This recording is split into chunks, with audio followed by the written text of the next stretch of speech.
The obsidian court of Marathane had never opened its gates to a commoner at dawn. Isolde adjusted the leather satchel against her hip and forced her legs to keep climbing. The marble steps rose before her in an endless pale ribbon, flanked by towering statues of wolves carved from the same black stone that gave the fortress its name. As the rising sun crept over the mountains behind her, the polished stone eyes of those wolves seemed to follow every step she took. She told herself it was a trick of the light. She told herself many things these days. The sealed letter inside her satchel had already cost her 3 weeks of travel, 2 pairs of boots, and what little sleep she could still claim. The old scribe in the border village had pressed the envelope into her hands with trembling fingers and begged her to deliver it to no one but the Alpha King himself. When she asked why he could not send a proper courier, he had looked at her with rheumy eyes full of something that might have been pity and might have been fear. "You are the only one who can carry it," he had said. "Do not ask me how I know. Just go." Now the massive doors of the obsidian court loomed above her, banded in iron older than any kingdom she had heard of. A pair of guards flanked them, motionless, their eyes tracking her with the patient hunger of men who were not entirely men. Her mark began to ache. She pressed her palm flat against her collarbone without thinking, a gesture she had practiced since childhood, since the first time the strange silver crescent beneath her skin had stirred when a stranger passed too close. The village healer who raised her had told her it was nothing, a quirk of the blood, a thing to keep hidden beneath high collars.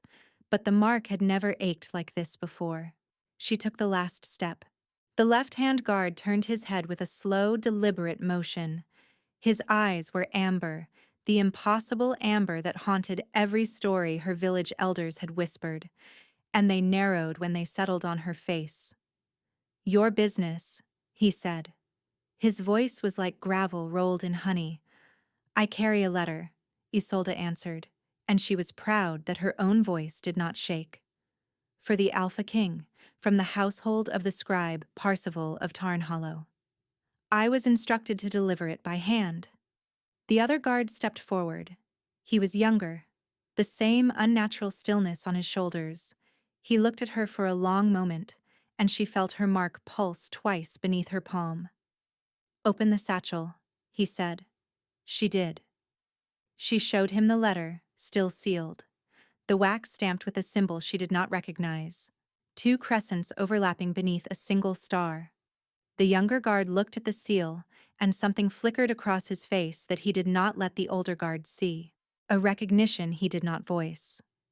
He closed the satchel himself. "The Alpha King receives no petitions at this hour," the older guard said. "You will wait." "I was told it is urgent," Isolde said. The older guard did not answer. He turned his head a fraction of an inch, and somewhere inside the fortress, far beyond the black doors, a single bell rang. The sound carried through the stone like water through a cavern. It was not a welcoming sound. She waited as the sun climbed higher and her legs began to ache, and her mark throbbed in rhythm with some heartbeat that did not feel like her own. She counted the carvings on the great doors to keep herself awake. 12 full moon symbols, 7 jagged runes, 1 empty space where a 13th moon should have been, carefully chiseled blank. A hand touched her shoulder. She jumped. The younger guard had returned, and he was looking at her with an expression that was not quite pity. It was closer to puzzlement. "Come," he said, "the king will see you." She followed him through the black doors. The inside of the obsidian court was colder than the outside, cold in the way that power is cold when it does not bother to perform welcome. The corridors were lined with banners of deep midnight blue, and every banner bore the same sigil she had seen on the sealed letter: 2 crescents, 1 star. She wanted to ask the young guard why Parsival of Tarnhollow, a half-blind scribe in a forgotten border village, had sealed his letter with the private symbol of the royal house itself. She did not ask. The throne room opened before her like a mouth. It was vast. The ceiling rose so high she could not see the rafters through the haze of incense. The floor was polished obsidian, black as still water, and she could see her own pale reflection walking beneath her feet like a ghost that had been waiting for her all her life. Rows of nobles stood along either wall, wolves in human shape, tracking her with the same predatory patience as the statues outside. And at the far end of the hall, seated upon a throne of black stone and silver bone, was the Alpha King. He was young. His hair was the color of dark wine, shot through with a single pale streak at the temple, and it fell loose to his shoulders in a manner no king of a settled realm would have allowed. His features were severe, carved. A heavy fur cloak draped one shoulder. His hands rested on the arms of the throne with the absolute stillness of a creature that could explode into motion at any second. His eyes were gold, not amber like his guards, a pure molten gold that caught the torchlight and held it. Those eyes were fixed on the floor as she entered, as if some weight behind his ribs was too heavy to lift. A herald announced her, and the Alpha King did not look up. "Approach," he said. His voice was quiet, and it carried. Isolde walked the length of the hall with her satchel pressed against her hip, her mark pulsing harder with every step. She reached the foot of the dais. She knelt. She drew the letter from her satchel with hands that shook only a little, and held it up. "Your Majesty," she said, "from Parzival of Tarnhollow. He bid me place it in your hand only." A long silence. Then the Alpha King raised his eyes to her face. The hall went perfectly, unnaturally still. She had expected him to look at the letter. He did not. He looked at her. His gaze traveled over her face with the slow, disbelieving attention of a man trying to remember a dream. His hands tightened on the arms of the throne until she heard the wood groan. He reached out.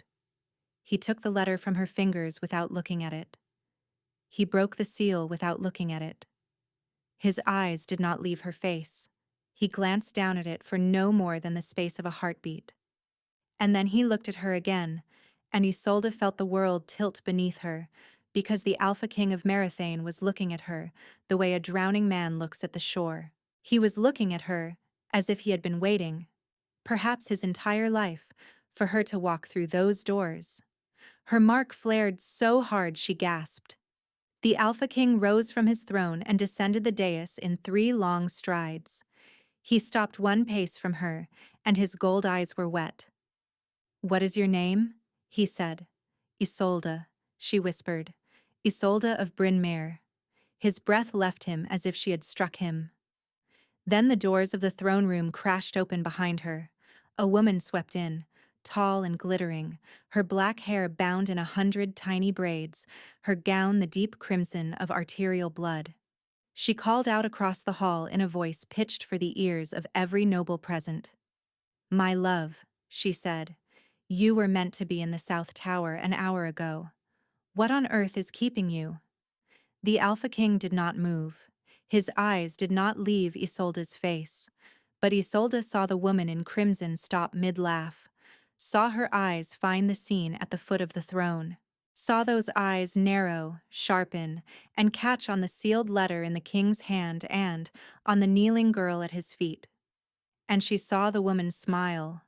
It was not a friendly smile. Isolde understood in that moment, with a certainty she could not have justified to anyone, that she had walked into something far older and far more dangerous than the delivery of a letter. Her mark burned beneath her dress. The Alpha King was still looking at her as if she were a ghost he had mourned. The woman in crimson was still smiling, and that smile had teeth in it. And somewhere in the buried country of Isolde's memory, a door she had not known existed shivered once on its hinges. She had been taken to a chamber in the east wing of the obsidian court.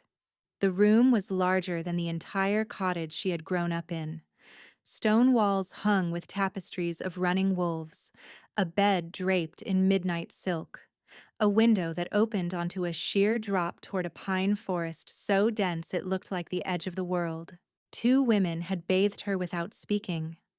A third had dressed her in a gown of soft gray wool, plain but finer than anything she had ever worn. Then the women had left, and the door had locked from the outside. She had been told nothing. She sat on the edge of the bed and did not let herself cry. The Alpha King had looked at her as if he knew her. That alone she could have dismissed. But her own body had recognized something in that hall. Her mark had burned. Her throat had closed around a grief that had no source, and the sealed country of her memory had shivered open. And there was the letter. She had not seen what was written on it, but he had broken the seal without looking. He had not cared what the old scribe had written. He had only looked at her. Parzival of Tarnhollow. She had known him all her life. He had taught her to read when she was small. He had been the one to tell her, years ago, that her mother had come to the village one winter night with a baby in her arms and no name she would give, and had died before morning, and had been buried beneath the yew tree at the edge of the churchyard. She had never questioned the story. Why would she question it? Why was she questioning it now? She closed her eyes, and the sealed country pushed harder. Flashes. A woman's hand braiding her hair beside a fire. A pair of small, fierce gold eyes looking up at her from a child's height. The scent of sage burning in a silver bowl. A lullaby in a language she had never learned. She had dreamed these things. She had dreamed them all her life. She had told no one. A soft knock. The lock on her door turned from the outside, and a woman entered alone, carrying a silver tray. She was small and neat, her hair gray at the temples. She wore the livery of the royal household. She set the tray on a small table and turned to look at Isolde, and her face went through several expressions very fast before it settled into composure. "My lady," the woman said. "I am not a lady," Isolde said. The woman did not answer that. She poured tea into a delicate cup and offered it to her. Isolde took it because the woman's hands were shaking very slightly. "My name is Hestel," the woman said. "I am the housekeeper of the inner court. The king wishes to speak with you privately when the council finishes their evening business, if you will permit it." "If I will permit it," Isolde repeated. Hestel's mouth twitched, almost a smile, returned to stone immediately. "The woman in the red gown," Isolde said. "Who is she?" Hestel's hand trembled around the teapot. She set it down very carefully. "That is the Lady Marisevet of House Corrigan," she said. 3 months ago, before the last full moon, the king stood before the High Council and named her his chosen consort. The bonding was to be completed before the next winter solstice. The Corriganese are the oldest house of the southern reaches. The alliance has been sought for 3 generations. Isolde's tea went cold between her palms. "Hestal," she said slowly, "does the king? Does he forget things?" "Sometimes." Hestel went very still. "Why you ask me that, child?" she said. "I do not know," she said. "I am sorry. Forget I asked." Hestel did not move for a moment. Then she crossed the room and sat on the edge of the bed beside her, which was not a thing a housekeeper should do, and took Isolde's cold hand in both of her own. "Child," she said quietly, "I have served the royal house of Marathane since I was younger than you are. I have watched over him since he was a boy, no higher than my waist. There is something that happened in this court 3 months ago that none of us who loved him will ever speak of aloud, and there is something that has happened today that none of us can explain. I do not know who you are, but when you walked into the throne room this morning, I felt the hair rise on my arms, and I have not felt that since I was a girl." "No," Isolde whispered. Hestel squeezed her hand. "Then let me say only this. Whatever the king says to you tonight, listen well. And if you must choose between running and staying, do not decide before dawn." She rose and crossed to the door. "Hestal," Isolde said. The woman paused. "My mother. She died when I was a baby. She came to my village in winter with no name. Is there any reason that would mean something to you? Hestel did not turn around. Her shoulders rose and fell just once. Eat your supper, child, she said quietly. Rest while you can. And she left. The lock turned in the door. Isolde sat alone in the gathering dusk with the cold tea in her hands and the unnamed grief of the Alpha King still printed on the back of her eyes, and slowly, slowly, she began to cry. She did not know for whom. By the time the stars came out, she had convinced herself that the safest thing she could do was nothing. She would listen to the king tonight. She would leave at dawn. She would go back to Brynmere, and she would bury all of this in the same place she buried the dreams. The mark on her collarbone burned. She pressed her hand over it. She closed her eyes. A fresh image rose behind her eyelids, unbidden, clearer than any of the others had ever been. A stone balcony high above a pine forest. A girl with dark hair and bright eyes, perhaps 9 years old, laughing.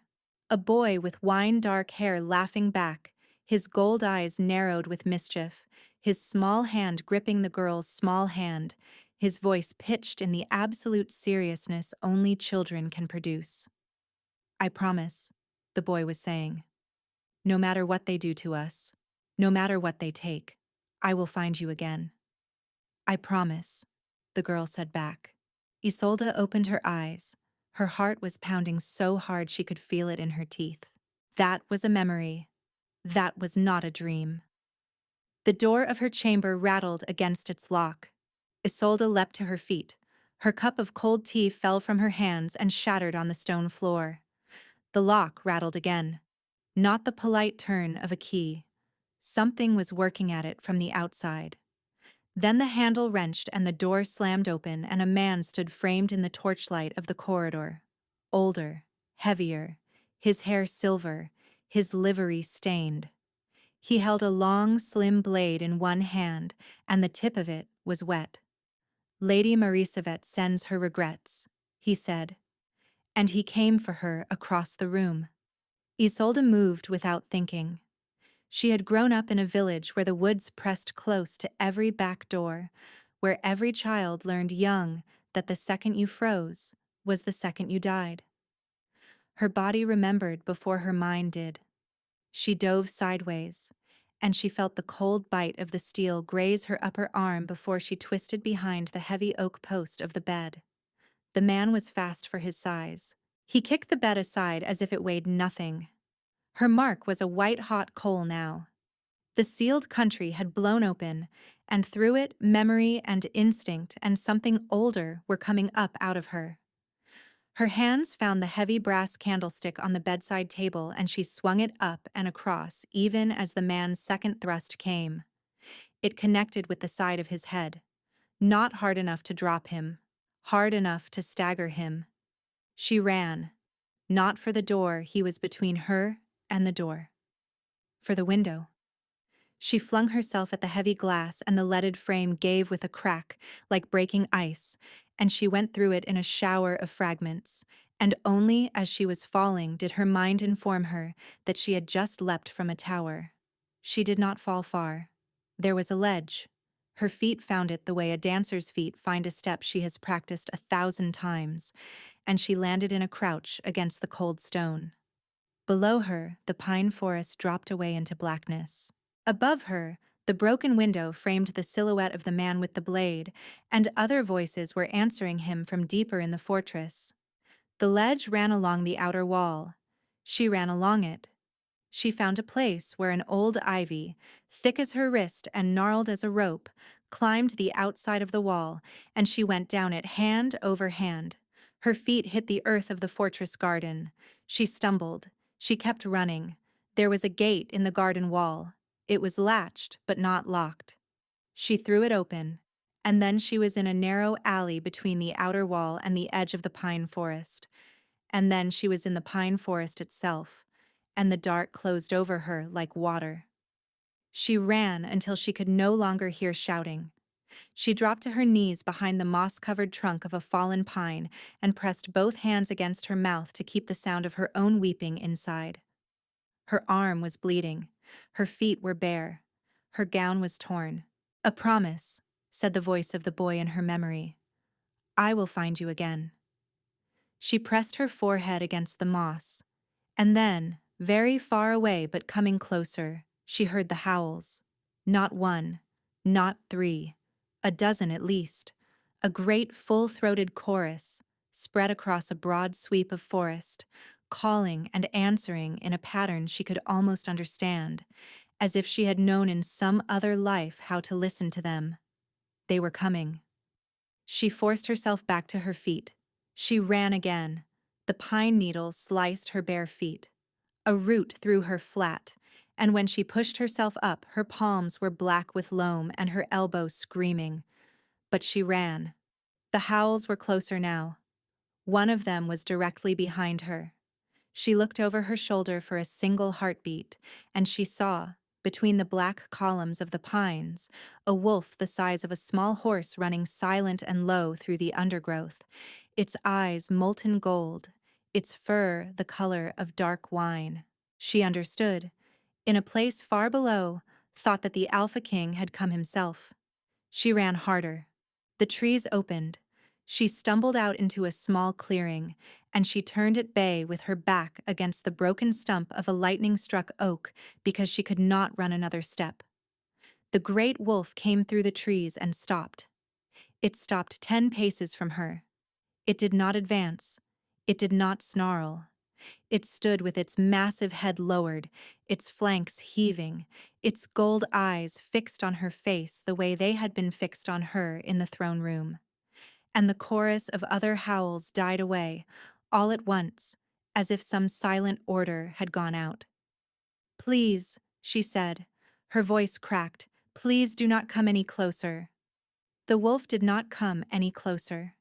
It lowered itself, very slowly, to its belly in the moss. It laid its great head on its forepaws. It did not take its eyes off her. "I do not know you," she whispered. The wolf made a small wounded sound, its ears flattened. And then, in a motion too swift to follow, the wolf was gone, and the Alpha King knelt where the wolf had been, barefoot in the cold moss, his wine-dark hair tangled around his face, his gold eyes bright with something that looked like tears and terror. "You do not know me," he said. His voice was raw. "I have been told. I have been told every day for 11 years. Isolde could not speak. "My name is Coraven," he said. The name went through her like a bell struck in a room she had not entered in many years. 11 years ago, he said, a child was taken from this court in the night. She was 9 years old. She was taken because she had become inconvenient to certain people who wanted a throne they had not been born to. She was not killed, because the one who took her could not bring herself to finish it. She was carried far away and given to a woman who had lost a child of her own that same winter. And I was told the girl had died. I attended her funeral. I spent 11 years learning to live with a wound that would not close. I was told, finally, by the council and by my mother before she died, that I would have to choose a consort and forget her. 3 months ago, he said, I stood before the High Council and named Lady Marathane of House Corrigan. I did not want to. I did it because I had run out of reasons not to. And an old scribe named Parsival of Tarn Hollow, once a clerk in my mother's household, wrote me a letter that arrived this morning, carried by hand by a girl who had never set foot outside her own district. The letter was 1 sentence long. It said, "She is alive and she is coming to you." Isolde's knees gave. She did not so much kneel as fall. "I do not," she whispered. "I do not remember." "I know," he said, and his voice broke around the words. "They used things on you to take the memory. It cannot be torn out entirely, only buried, and it rises only in its own time. I am not asking you to remember. I am asking you only to sit with me for a few moments and let me look at you. Because I buried you when I was 12, and I have been looking for you in every crowd since. and I do not know what to do with myself now that you are standing in front of me." A great silence held the clearing. Her mark was no longer burning, it was humming. A low, steady hum beneath her collarbone that matched, she realized with a jolt, the rise and fall of his breath across the clearing. She looked at him, really looked at him. The wine-dark hair with its single pale streak at the temple, the gold eyes.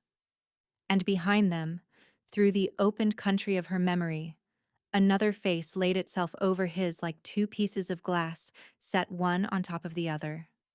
A smaller face, a boy of 12. The same eyes, the same stubborn mouth. A balcony, a promise. Two small hands gripped tight. "I will find you again." She made a sound she did not recognize as her own. Then, from the far side of the clearing, from the direction she had not run, an arrow took him in the shoulder. It came out of the dark with no warning. One moment he was kneeling. The next, an arrow was standing in his flesh above the collarbone, and he was jerking backward with a grunt of surprise, and Isolde was screaming, and the moss around him was going dark. The woman who stepped out of the trees on the far side of the clearing was dressed for the hunt. Black leathers, black hair in 100 tiny braids. A longbow in her hands, a second arrow already nocked. The cold smile was the same. Marie Savette of House Corrigan walked into the center of the clearing with the slow, easy grace of a woman who had been told all her life that she was the most dangerous thing in any room. "Oh, my love," she said to Corrigan, "you could not even wait until nightfall." And she raised the second arrow, and her bowstring drew back, and her pale eyes settled on Isolde, and her smile widened as she took aim. The bowstring was fully drawn. Corrigan moved. The shaft in his shoulder did not slow him. He came up off the moss in a single terrible motion, putting his own body between the bowstring and the girl against the stump. The arrow loosed. A second shaft stood in his ribs, driven deep, and the moss beneath him went dark in a widening circle. Isolde could not breathe. Marie Savette clicked her tongue, the way a woman might cluck at a dog that had chewed a slipper. "You were always so dramatic," she said. "Always the great gesture." Corrigan was breathing through his teeth. "Do not," he said, "speak to her." Marie Savette drew a third arrow from the quiver at her hip. She knocked it without hurry. "Oh, I must speak to her," she said. "She has come such a long way." Her eyes turned to Isolde, and the cold smile deepened. "Do you know," she said, "I truly did not think you had survived. My aunt swore to me on her deathbed that you had. She begged me to tell him, to bring you home. I burned her letter and I sat with her until she stopped breathing. And here you are. How disappointing." Isolde's mouth had gone dry. The open country of her memory was wide now. Things were coming through it. Not dreams. Whole pieces of a life. A woman with dark hair braiding Isolde's own hair by a fire, singing a lullaby in a language she had never learned. The same woman, older, gaunt, and whispering fiercely over a sleeping child. "I will take you somewhere they will never find you, and I will pay for it with my life if I have to." The smell of sage in a silver bowl.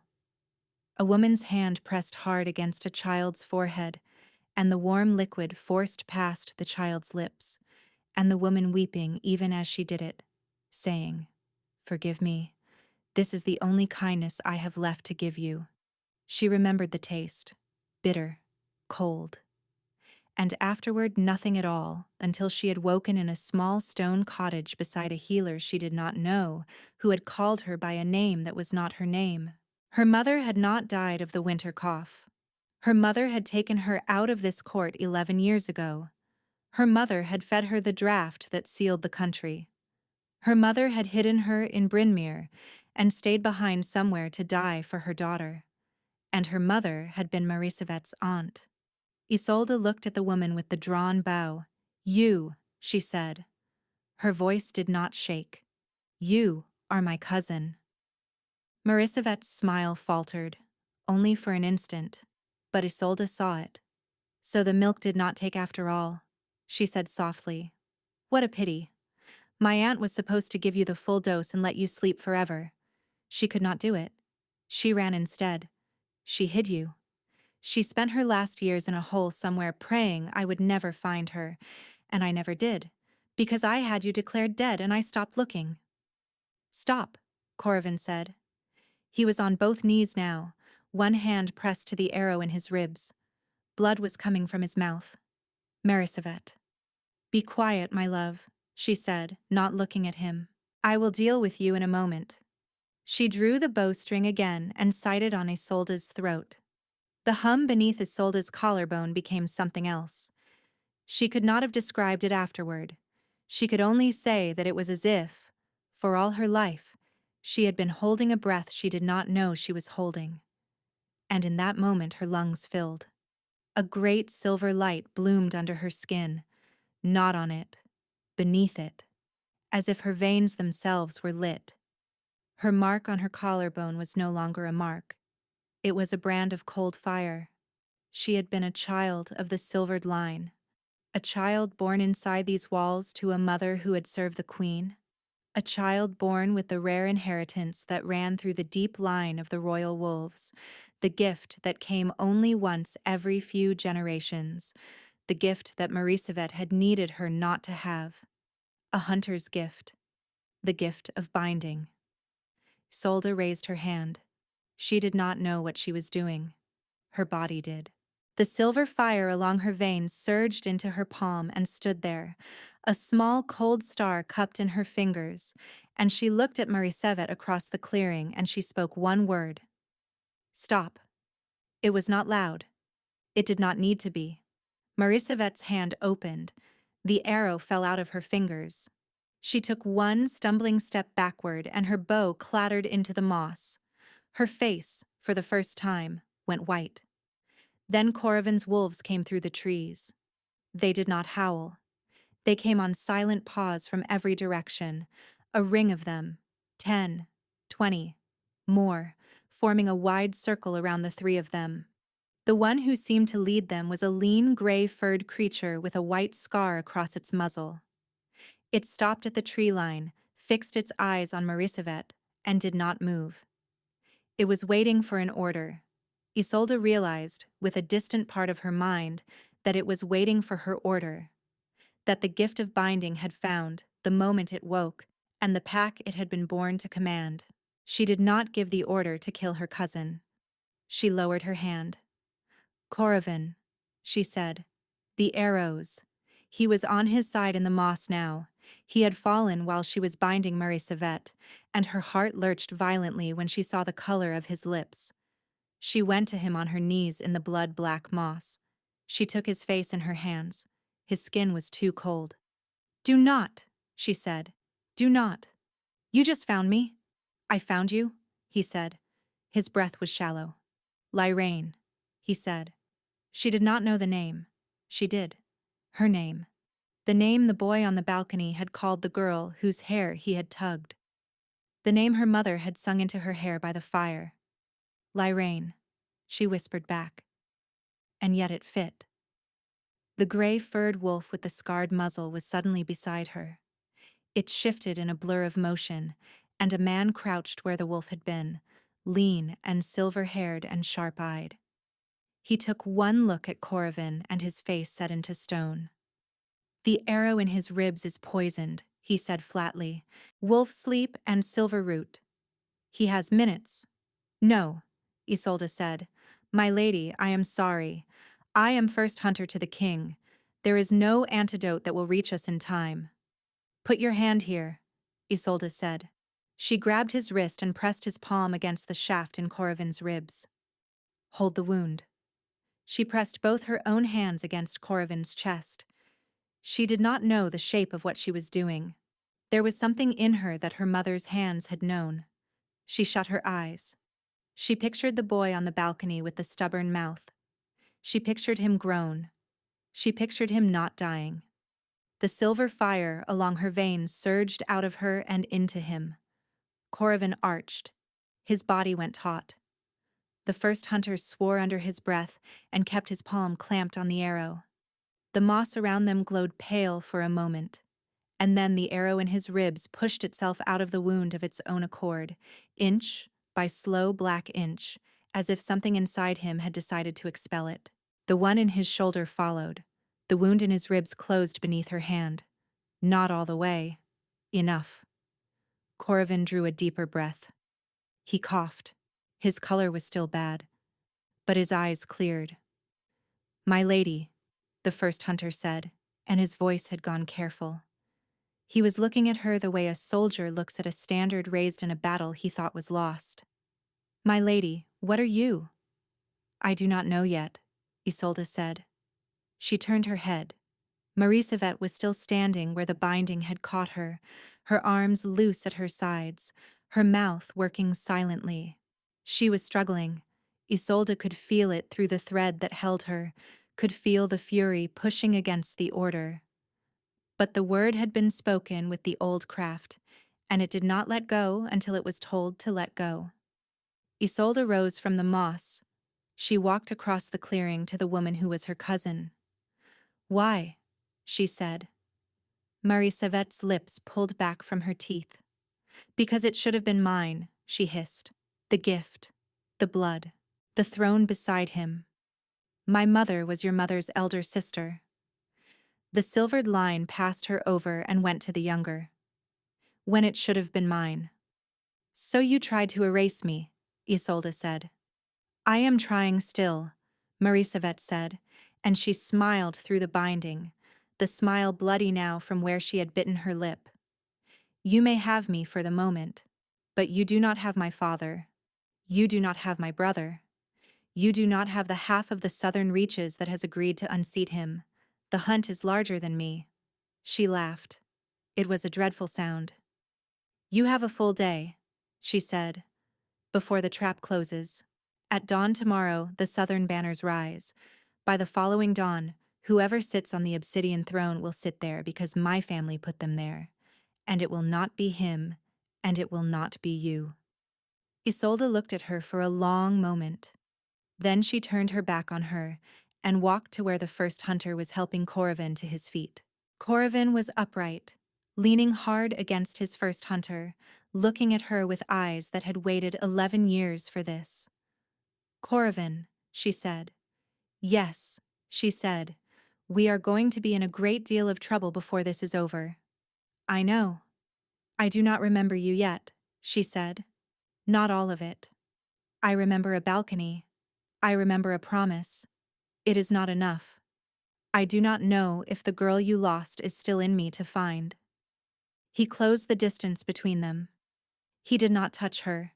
He lifted one hand and held it a hand's breadth from her face, the way a man might reach toward a candle he was afraid of putting out. "Then we begin again," he said. "We do not have to begin where we left off. We begin here. I am Corvin of Marathane.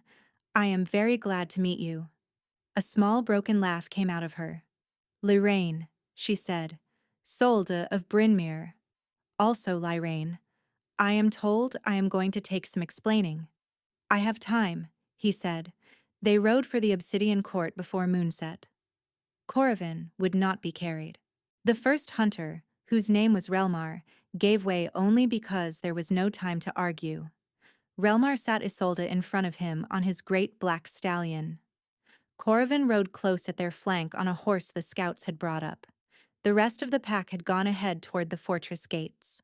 Marie-Savette rode behind them, bound and gagged, strapped to the saddle of a placid mare led by one of Relmar's lieutenants. The opened country was still releasing its slow leak in no particular order. A small girl running along a marble gallery, her hand tight in a boy's hand. Her mother bending down to whisper, "My little star, my brave one, do not cry." A silver bowl, a wolf pup tumbling on a carpet, and behind every returning piece was the arithmetic Marie-Savette had given them. One day. "Are you warm enough?" Corvin called across to her. "No," she said. He adjusted his cloak further around her without a word. "Corvin," she said. "You are still bleeding." I am not, he said. She leaned across and pressed her palm against the place where the rib wound still seeped, and she poured a thin thread of the silvered fire into it, and she felt the seep slow and stop. They did not speak of it. After a while he said, I owe you a great deal of explanation. You owe me everything, she said. And so, as the pines thinned and the sky paled toward the first gray of the false dawn, he told her the pieces of her life she did not yet remember. That her mother had been the younger of two Corrigan sisters, and only her mother had been gifted with the silvered line. That he and Lyrane had been raised inside the royal nursery as near siblings from the cradle, and that by the time they were 9 and 12, they had already made the kind of childhood promises adults smile at, and children take with the seriousness of oaths sworn in blood. He told her about the night she had been taken. Men had come into the nursery in the dark. He had heard the scuffle through the shared wall. He had run in his bare feet to her door. He had been held back by guards who had been bought for that hour. He had been told afterward that there had been a fire, that there had been no survivors. He had been shown a grave. He had stood beside it in black at 12 years old. He had believed it for 11 years. My mother knew, he said, and his voice was low, not the whole of it. But she knew your mother had escaped and chose not to tell me. She thought I was safer believing you dead.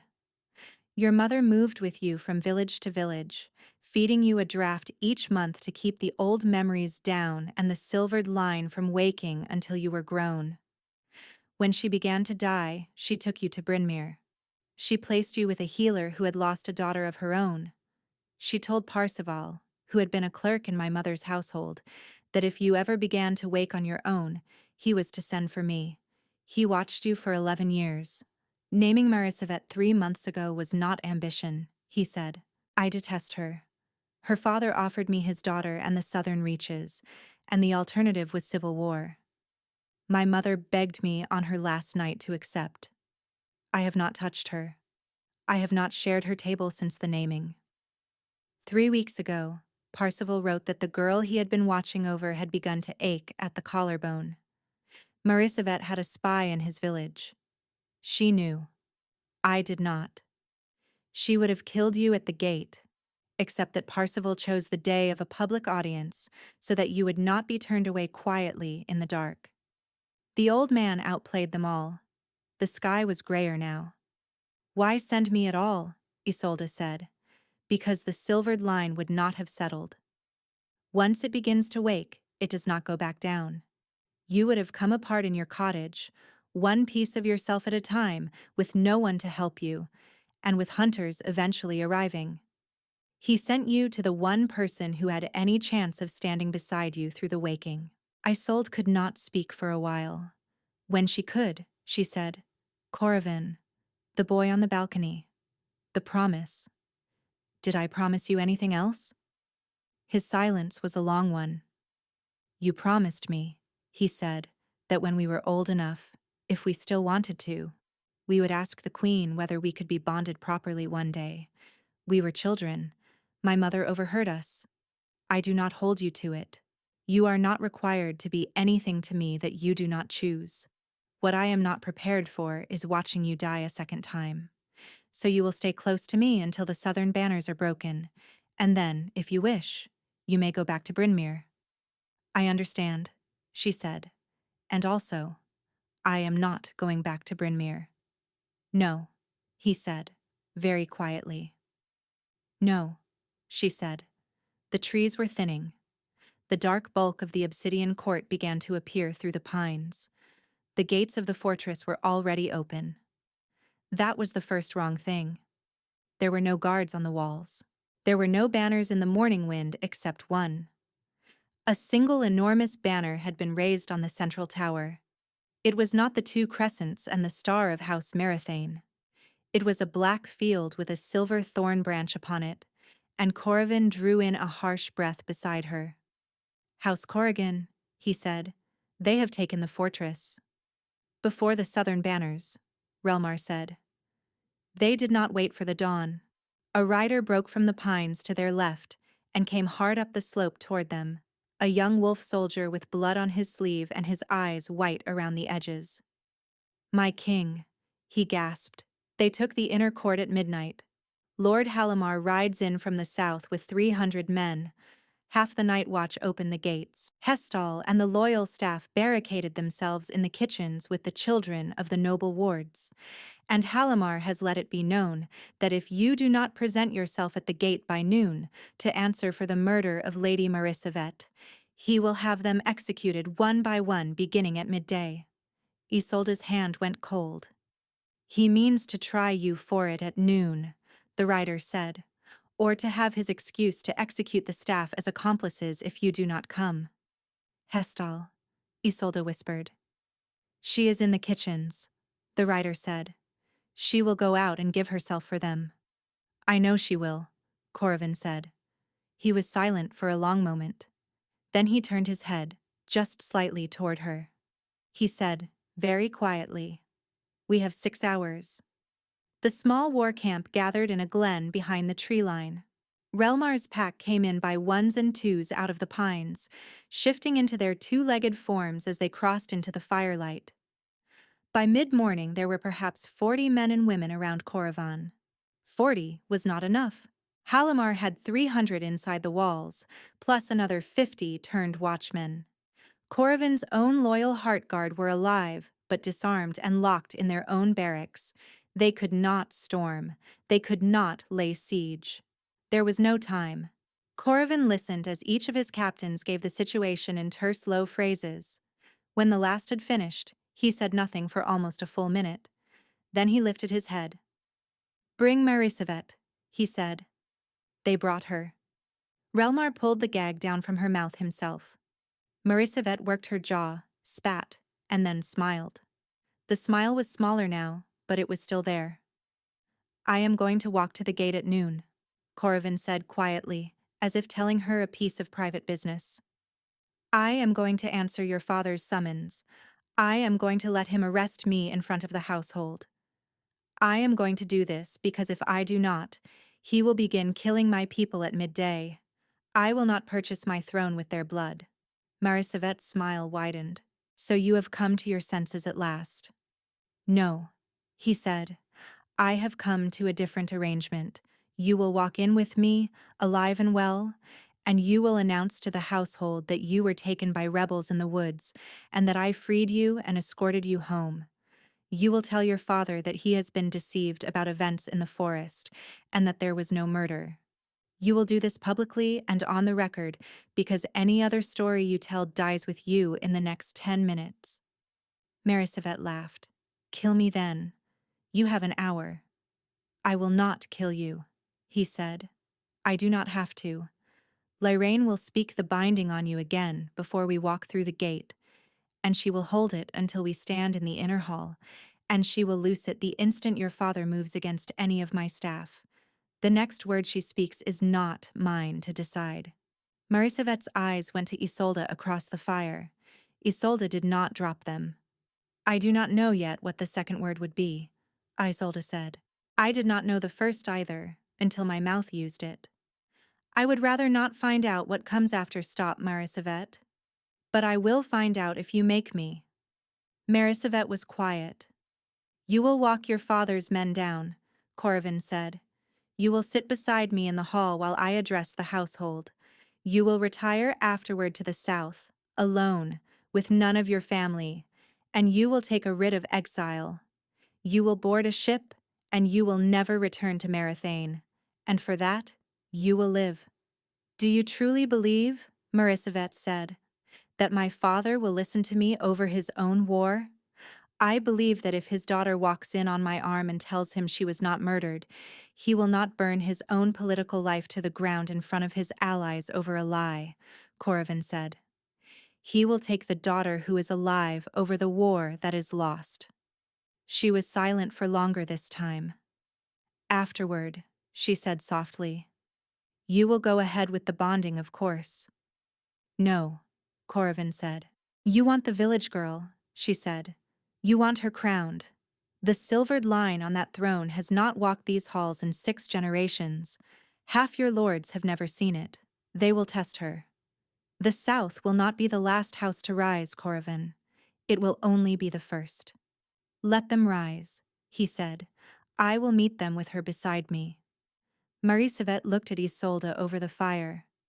Have you told her, she said quietly, what the silvered line is for? Have you told her the full shape of it? Corrivan did not answer. Oh, Marie-Savette said. I see you have not. How interesting. Well, cousin, perhaps we will talk after all. Enough, Corrivan said. Gag her, Relmar said. They gagged her. Corrivan turned to his captains. We will ride for the gate at mid-morning. 10 of you will ride openly with me. The rest will come through the pine lanes to the servants' gate and the kitchen postern, and you will wait. When the first disturbance begins inside the hall, if it begins, you will move. You will free the loyal guard from the lower barracks. You will not engage Halamar's men in the hall itself unless I give the sign, because if we turn that hall into a battle, we lose the hostages in the first 10 seconds. The captains nodded. You, he said to Relmar, you stay with Lorraine. Isolde stepped forward. No, she said. He turned to her. He had been speaking like a king. He looked at her, and he was not speaking like a king anymore. Lorraine, he said. I am walking in with you, she said. I am speaking the binding on her at the gate. I cannot cast it at distance. If you walk in without me, you walk in with an unleashed cousin. If you walk in with me, she is a doll. I am coming. I cannot, he said. He stopped. I cannot put you in that hall. It is not your choice, she said. I am not yours to put anywhere yet, Corrivan. I am my own. He looked at her. His jaw worked. You sound like her, he said quietly. Like my mother, she said. Like your mother, he said. Good, she said. He reached up and laid the back of his fingers against her cheek, and the silvered fire stirred warm under her skin where his knuckles rested. Promise me, he said. What? Promise me that if anything goes wrong in that hall, you do not spend yourself on me. You speak the binding and walk out. You go to Parseval. You do not die in that hall trying to keep me alive. I cannot, Isolde said. Lorraine. I cannot, she said again, and her voice was steady. I have been alone for 11 years and I did not know it. I have just found out that I am not alone. I will not spend the rest of my life being the one who got out again. Ask me something else. He closed his eyes. All right, he said. Then I will ask you this. Whatever we survive or do not survive, will you let me say something to you? I have been carrying it 11 years. I would like to say it while there is still daylight. Yes, Isolde whispered. Good, he said. Bring the horses. They rode for the gate in the pale cold of late morning, the bound Marie-Savette between Relmar and Corrivan. Isolde on a small gray gelding on Corrivan's other side. 10 wolves in two-legged form rode with them, weapons showing. The rest had slipped off through the pine lanes an hour before. The great gate of the obsidian court stood open for them. A line of Corrigan men had formed up across it. At the center of the line, on a heavy bay stallion, sat a gray-bearded man with Marie-Savette's pale eyes. Lord Halamar Corrigan watched them come without expression. My Lord Halamar, Corrivan said, I bring your daughter home. She has been much misused in the forest by parties who meant to turn you against me. She is unharmed, as you can see. I expect your detained staff released, unharmed, at the instant she has spoken. Do we understand one another? Halamar's eyes went from Corrivan to his daughter to Isolde and back again. Who is the girl? He said. My cousin, Corrivan said, without hesitation. From the old northern line. She is under my protection. She will enter with us. Your cousin, Halamar said. Yes. He did not believe it, but he could not argue with the daughter sitting gagged and bound on a mare between them, unmistakably alive. You will come in unarmed, he said. Yes, Corrivan said. No more than 4 of your men. Yes. Halimar looked again at Isolde. She is not armed, Corvin said. I see that, Halimar said. He nudged his horse aside. The line of Corrigan men parted. The gate was open for them. They rode through. The moment the stone of the outer ward closed over their heads, Isolde drew in the cold morning air, gathered the silvered thread along her veins, and spoke the binding on her cousin under her breath. She felt it catch. Marisavet went very still. They rode on across the outer ward toward the doors of the inner hall. The doors swung open. The hall inside was full. Every noble of Halimar's party was inside those walls, ranked along the sides of the hall in their southern colors. At the far end, against the throne dais, Hestel was standing in a line of household staff with a dozen children clutched to her skirts, her old face set in iron, her eyes wet but her chin up. On the dais itself, on the black stone throne of Marathane, sat a young man in southern livery, perhaps Marisavet's age, with a strong resemblance to Halimar about the jaw. Isolde did not know him. She did not need to. She had not been told he would be there. Neither had Corrigan. She felt Corrigan go rigid beside her, and she understood with a cold, clear stab through her chest that the arithmetic had just changed. There had been a piece of the plan neither Marisavet nor Halimar had seen fit to mention. There had been a third. The young man on the throne rose to his feet. He did it slowly, without haste, in the manner of someone who had been waiting a long time. He was tall, with his father's jaw and his sister's pale eyes. He wore a black tunic over gray mail and a narrow silver circlet on his brow that he had no right to wear. Nefrian, Corrigan said, very quietly. My king, the young man said, and inclined his head with the exact measured depth of insult that courtiers practice in mirrors. My king, Corrigan repeated. On my throne. Your throne, Nefrian Corrigan said, is a matter we are here to discuss. Hestel had gone paler at the far end of the hall. Along the sides, the southern nobles had arranged themselves into the loose shape of a court, not an honor guard, and Isolde understood, with a sick, cold clarity, that what had been set up here was not an arrest. It was a trial. And the judge was already seated. Halimar had come up behind them through the doors. He dismounted without a word and walked past their horses with the steady gait of an old hound coming to heel, and he took his place at the foot of the dais below his son. He did not look at Marisavet. He did not look at Corrigan. He looked at the floor between his own boots, and Isolde understood that Halimar was not in charge here and had not been for some time. He had brought 300 men north because his son had told him to. Marisavet, above the gag, was looking at her brother. Her eyes were wide. She had not known either. Nefrian descended the dais in his own time. He stopped at the foot of the steps. You came, he said. I confess, I did not think you would. I came for my household, Corrigan said. Of course, that is why I took them. You have always been easy to steer once one understood the handles. He looked past Corrigan at Marisavet. Sister, he said, I am very glad you are alive. We will remove the gag in a moment, he said, as if to a child. First, a small matter of order. The realm has had enough of a king who cannot decide whether he is mourning or ruling. You named my sister 3 months ago before the High Council. You have not touched her. You have not consulted her. And now you ride in from the northern woods with my bound sister on a leash and a stranger at your side. I expect to have my household released, Corrigan said. Your sister is unharmed. You have her back. The rest we will speak about after. We will speak about it now, Nefrian said pleasantly. He turned his pale eyes on Isolde. The stranger. Who are you, girl? Isolde did not move. The silvered line was a banked fire along her veins. She could speak. She would not. The moment she used it in this hall, she handed Nefrian exactly what he needed. A witch, as Marisavet had already called her in the forest.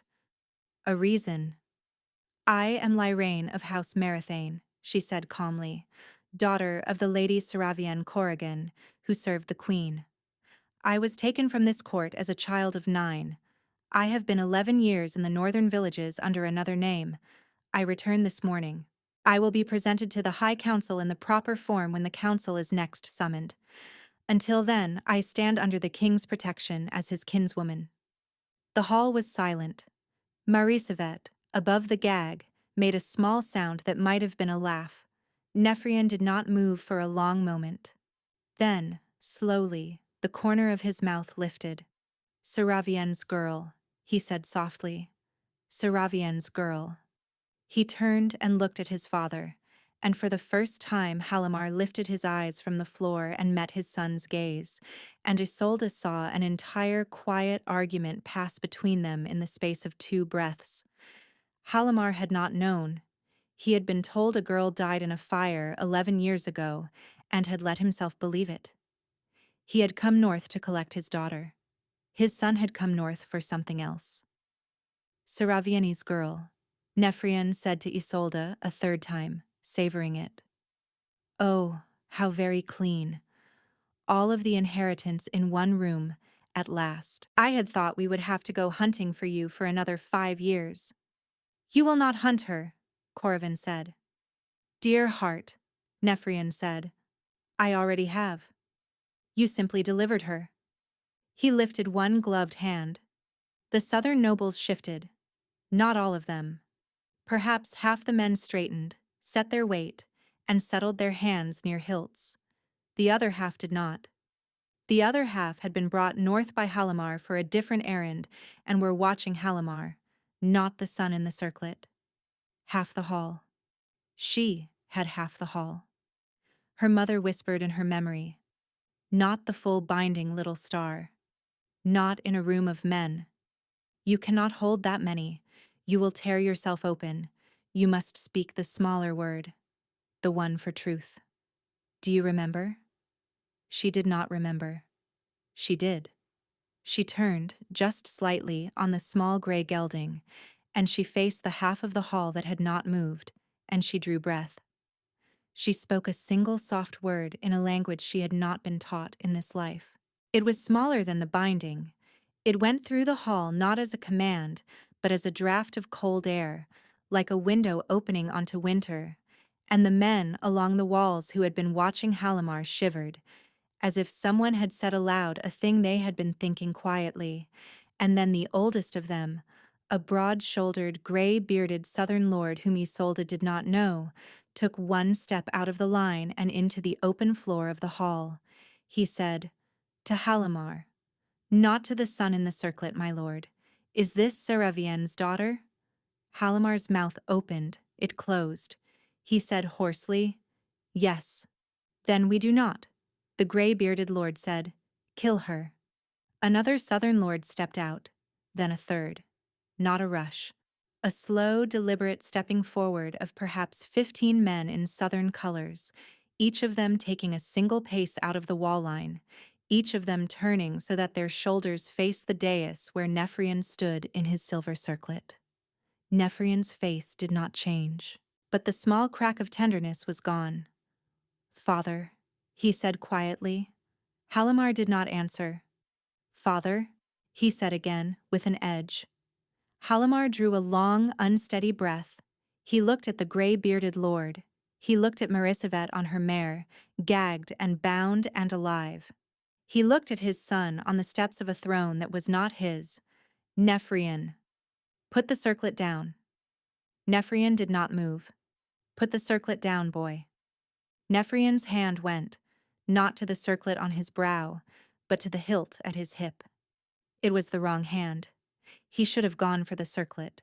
The gray-bearded lord had his blade out before Nefrian's fingers closed on his own, and 3 of the other southern lords were moving, and Corvin was off the horse in a movement too fast to follow, and Isolde felt the hum beneath her collarbones spike into a white, clean line of ringing. She slid from her gray gelding and she crossed the open floor toward the dais even as the first clash of steel began behind her, and she stopped in the middle of the hall, and she did the thing her mother had whispered to her in a different life. She opened herself. She let the silvered line come up out of her, not banked and careful, but open, the way a flag opens, the way a door opens. The silver along her veins stood out under her skin in a cold, pale brightness that you could see from across the hall, and she stood in the middle of the obsidian court, and she was, for the first time in her life, exactly and wholly what she had been born to be. Every wolf in the hall felt it. Every wolf in the hall stopped. The Corrigan men who had drawn on their own southern lords, the handful of turned watchmen at the edges, even Nephrian with his blade half out of its sheath, every wolf-blooded creature in the room went still in the way that a pack goes still when the old voice speaks in the deep forest. It was the silvered line itself, waking on its own ground after 6 generations of sleep, and it did not need to say a word. It only needed to be seen. Nephrian made a small sound. His blade dropped from his fingers and rang on the obsidian floor. Corvin had stopped mid-stride, 4 paces from the dais, his own gold eyes wide. Isolde lowered her hands. The light along her veins dimmed. It banked itself again, by her will. The hall began to breathe again around her. She turned toward the far end of the hall. "Hestel," she said. Hestel was weeping silently. "My lady," she said as clearly as she could. "Take the children to the kitchens," Isolde said. "Wait for me." "Yes, my lady," Hestal said. The household moved. Isolde turned toward Nephrian on the dais. She walked to him across the obsidian floor, her bare feet making no sound, and stopped at the foot of the steps. "Take it off," she said. He took the circlet off. His hands were shaking. He held it out to her. She did not take it.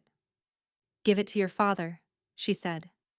Nephrian descended the steps and placed the silver circlet in Halamar's hand.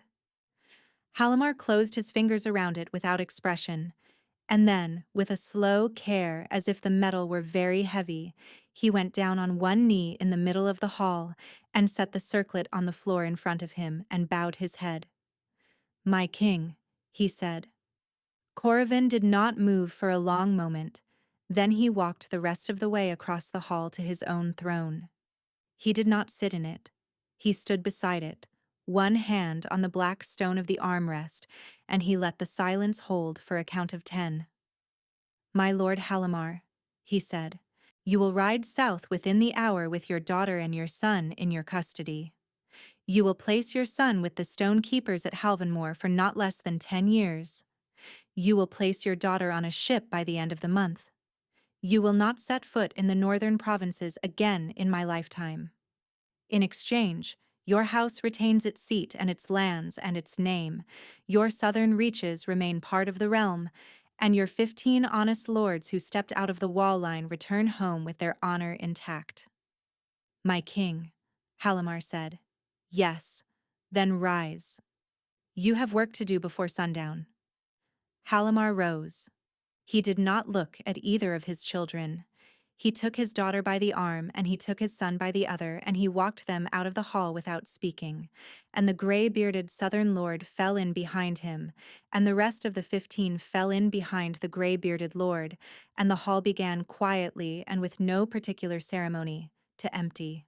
In the clear space that was left, Corvin looked across the obsidian floor at Isolde. She looked back at him. The silvered line was still in her, banked and quiet. Her torn gray gown had fresh blood on the sleeve and dried mud at the hem. Her feet were bare. Her hair had come halfway out of its braid. He crossed the hall to her. He stopped 1 pace from her, as he had in the forest clearing, and did not touch her. "The thing you wanted to say," she said, "before we walked in." "I know," he said. She waited. He said, very quietly, "I told you I buried a girl when I was 12. That is true. What I did not tell you is that every year on the anniversary of her burial, I went to the grave I had been shown, and I spoke to her, because I did not know how to stop. And every year I told her the same thing, that I was keeping my promise, that I was still looking, that I had not forgotten. Every year, Lyrane, 11 of them. Even when I believed you were dead, I was still keeping the promise. It has been the only continuous thing in my life. Isolde's eyes were burning. I do not ask you to remember me, he said. I do not ask you to bond with me under the old rites. I do not ask you to sit on that throne beside me. I ask you only this. Stay in the court. Learn who you are. Let me be near you while you do.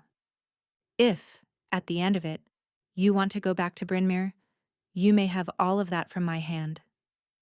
If you want something more, that is a conversation for another day. There has never been a hurry. I can be patient. Isolde, who had not cried in front of a man in all her adult life, closed her eyes and let the tears come down her cheeks without trying to stop them. When she opened her eyes, he was still 1 pace away. She said, "Corvin." He said yes. She said, "Come here." He came. She put her hands on either side of his face, and she looked at him. Really looked. And behind his grown man's face, the small, stubborn boy from the stone balcony laid himself down again through the opened country of her memory, and the 2 faces settled together at last into 1 face. She drew in a breath. She drew in the boy's promise, and the grown man's 11 years of keeping it, and her mother's sage water on her forehead, and the cold of the obsidian floor under her bare feet, and the sound of Hestel weeping quietly for joy in a corridor somewhere to the east. She decided, in the drawing of that breath, that she would remember all of it. Not today. Slowly, as it came, with him beside her while it came. She said, "I do not have the whole of the girl you lost." He said, "I know." She said, "I have some of her. I will have more of her. I will work at it. But I will promise you, here, in this hall, that whatever pieces of her I find, I will not send back to a cottage in Bryn Mawr. I will bring them to you, piece by piece, for as long as it takes, because a promise between children is still a promise, and a promise between what we are now is something new. And I would like, Corvin, to begin again," he said, his voice very hoarse. Yes, he did not kiss her. He bent his forehead to hers, and she felt his gold eyes close, and she felt the long, slow shudder go through him of a man finally setting down a burden he had been carrying since he was 12 years old, and her mark at her collarbone hummed, and somewhere inside her, the opened country of her memory settled quietly, gently, almost shyly, into a place she could live in. They stayed like that for a long time. Then Relmar cleared his throat, with exquisite tact, from the doorway. "My king, my lady, Hestel is asking whether she is permitted to feed you both." Isolde made a small sound that was almost a laugh. Corvin did not let her go. He said, without lifting his forehead from hers, "Tell her yes." "At my lord's pleasure," Relmar said, and withdrew. In the east wing, Hestel was giving orders for a chamber to be prepared for the Lady Lorraine. The youngest kitchen girl had asked her, very timidly, whether it was true what they were saying in the hall. Hestel had looked at her for a long moment. She had said, "Yes. Now go and warm the honey cakes, child. The Lady Lorraine will want them." She always did. Out in the hall, Corvin lifted his forehead from Isolde's at last. He took her hand, not to lead her, only to hold it, and he turned with her toward the long corridor to the east wing, where the sun was coming in slantwise through the tall windows and the stone was warm with it. Her bare feet on the obsidian floor made no sound. At her side, Corvin did not speak. He only walked beside her, in step, his hand steady around hers, his gold eyes on the long slant of noon sunlight on the floor ahead of them. That was enough for now. It would, she understood, with the first calm understanding she had known in 20 years, be enough for a very long while. Thank you so much for listening. I hope you enjoyed this story.